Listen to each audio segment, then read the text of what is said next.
سلام بینندگان عزیز، نویدی بامدادی است از رادیو آزادی تقدیم شما. امروز پنجشنبه 23 ایول است و ساعت به وقت شهر پراگ 7 صبح. من عبدالله اشرف هستم و در چند دقیقه دیگر خبرهای آخرین تاجیکستان و جهان را برایتان میرسانم.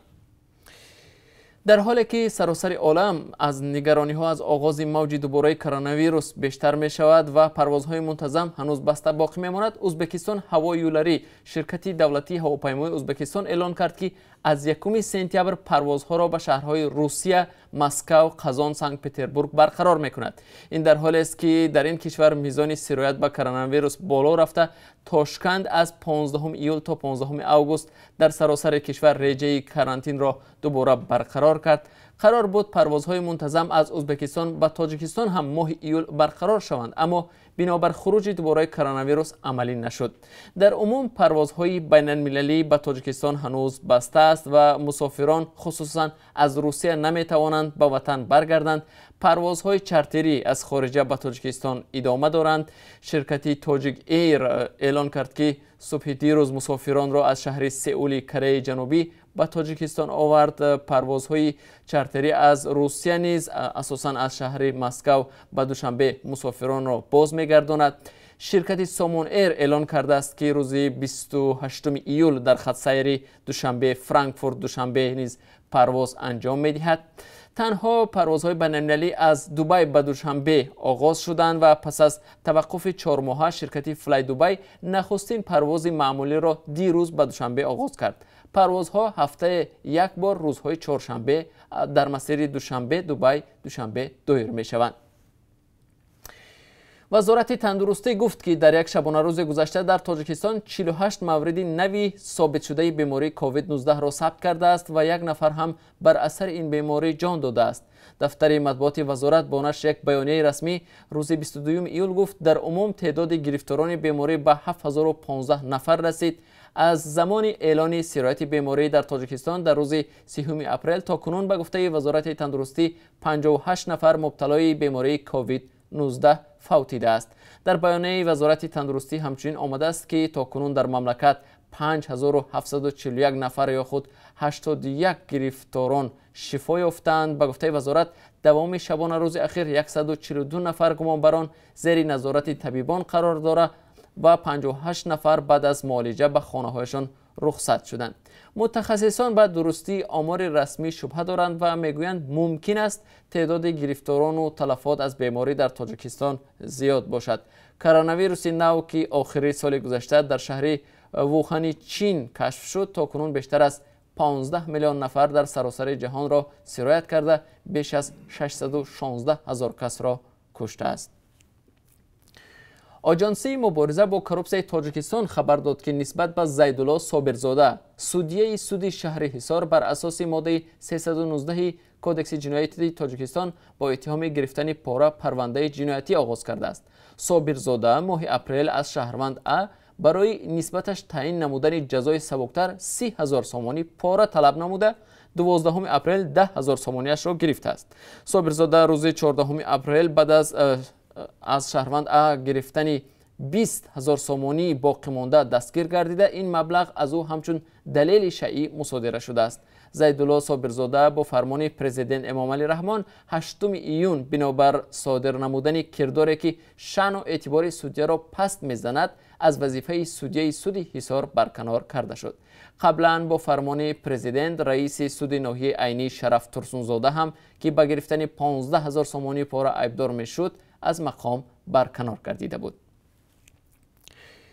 دوام 6 ماه سال جاری اگرو اینوست بانک و تاجیک صادرات بانک 211 میلیون سومانی قرضهای امانتگزاران را بازگردانیدند. در این باره جمشید نور محمدزاده رئیس بانک ملی روز 22 ایول در دوشنبه اطلاع داد. تاجیک صادرات بانک شماری قرضداران خود را از 9000 تا 4000 نفر کم کرده است. رئیس بانک ملی همچنان اظهار داشت که فانان بانک و تاج پرام بانک هنوز از امانتگزاران خود 65 میلیون سومانی قرض دارند. قرض فانان بانک در نزد امانتگزاران 12 میلیون و تاج پرام بانک 53 میلیون سومانی را تشکیل می کرده است. طبق بهاگذاری کمیسیون حکومت آنها قرضهایشان را از حساب فروش اموال پرداخت کرده می توانند، گفت رئیس بانک ملی. ما چندین مرتبه با امانتگزاران این بانک ها واخورده موافق امکان کمک کردیم. آنها 1000-2000 سومانی میگیرند، لیکن بر عوض پولهای خود اموال گرفتن نمیخواهند. از این رو آنها را لازم می‌آید که منتظر شوند تا که بانک ها اموالشان را فروخته قرض آنها را برگردانند، تاکید کرد نور محمدزاده. دو بانک بزرگ تاجیکستان، تاجیک صادرات بانک و اگرو اینوست بانک، از سال 2015 در بحران قرار دارند و 5 سال باز نمیتوانند پولهای امانتگزاران خود را بازگردانند. فعالیت تاجپرام بانک و فانان بانک از جانب بانک ملی تاجیکستان ماه فوریه سال 2017 بازخواند شده. عملیات برهمدهی آنها ادامه دارد، زیرا این بانک ها با من بعد خدمتگزاری کردن در نزد مزاجان خود امکان نداشتند. پرزیدنت ایالات متحده آمریکا دونالد ترامپ گفت که امکانیت دائم وجود دارد که او فعالیت چند کنسولگری های دیگر چین را در قلمرو آمریکا منع کند. دپارتمنت دولتی ایالات متحده آمریکا کنسولگری چین در هیوستون را با جاسوسی متهم نموده برای قطع فعالیتش 72 ساعت داد. روز 22 ایول دپارتمنت دولتی ایالات متحده آمریکا با اشاره به حفظ مالکیت ذهنی آمریکایی ها و معلومات خصوصی امر داد که کنسولگری هیوستون بسته شود. روابط میان ایالات متحده آمریکا و چین سرد شدند، زیرا آمریکا از برخورد چین به پاندمی کرونا ویروس، پایمالشوی حقوق و آزادی ها در هنگ کنگ، بحث‌های تجارتی و همچنین ادعاهای پکین روی بحر جنوبی چینی ناراحت است. واشنگتن از تعقیب بیش از 1 میلیون اویغورهای مسلمان در ولایت شینجان که در اردوگاه‌های بازتعلیم و محبس‌های جای شدند تنقید کرده است. پکین بسته شدن کنسولگریش را تنقید نمود و ابراز داشت که اگر واشنگتن قرارش را تغییر ندهد به این عمل پاسخی مناسب داده خواهد شد. در ولایت خبروسک روسیه راهپیمایی‌های اعتراضی صدها طرفدار والی سابق این استان سرگئی فورگال ادامه دارد. دیروز در روز 12 اعتراضها طرفداران فورگال استعفای پرزیدنت روسیه ولادیمیر پوتین را طلب کردند. پلیس در گرد و اطراف اعتراضگران حضور داشت ولی دخالت نکرد. اعتراضگران سرپرست تازه تعیین شده مقام والی ولایت خبروسک میخائیل دکتیروف را محکوم کردند. ولادیمیر پوتین دکتیروف را روز 20 ایول به این منصب تعیین کرد. دکتیروف 21 ایول به خبروسک آمد ولی تا به حال با اعتراضگران ملاقات نکرده است.